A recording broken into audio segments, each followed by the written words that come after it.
chapter number 12, 12th standard का chapter number 12. And in that first we have J.J. Thomson's model, just Thomson's model. This model was given by J.J. Thomson in 1898. According to J.J. Thomson's model, atom is made of something, a spherical shape with electrons inside that, and the entire atom was considered to be positive and and अंदर टुकड़े टुकड़े में just like watermelon के अंदर बीज रहते हैं, just like watermelon के अंदर बीज रहते हैं. हाँ, it is spherical in shape with positive everywhere. It is spherical in shape. It is atom is spherical in shape. How is atom? पूरा झगड़ा एटम का ही होने वाला है.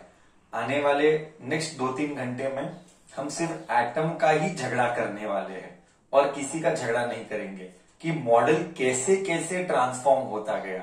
तो अकॉर्डिंग टू J.J. थॉमसन, है ना, मॉडल जो था वो एक स्पेरिकल शेप है with positively charged atom and बीच बीच में अंदर थोड़े थोड़े बीज जैसे वाटरमेलन के अंदर seeds, that is called as electrons embedded inside. Electrons embedded inside, and the net charge was neutral. The net charge was neutral, मतलब जितने पॉजिटिव है उतने ही नेगेटिव है. The net charge was neutral, जितने पॉजिटिव है उतने नेगेटिव है. So this is also called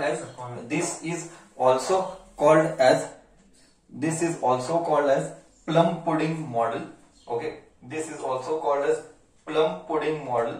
Okay, plum pudding model. This is also called as plum pudding model.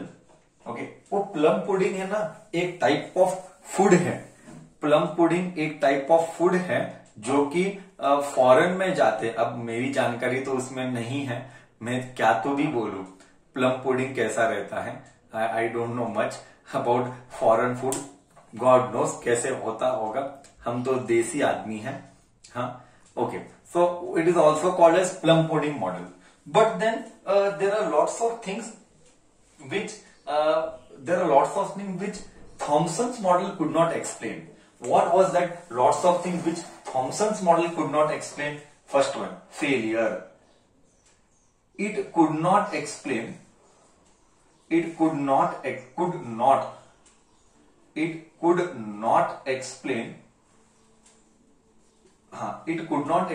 scattering or spectral lines. Scattering or spectral lines.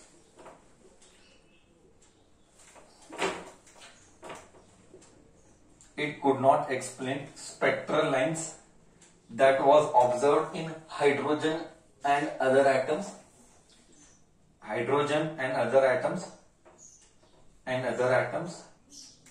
And it could not explain also alpha ray scattering experiment. Which is the next thing we will be doing. Alpha ray scattering experiment. Why this way it is happening, we do not know. So this led to failure of J.J. Thomson's model.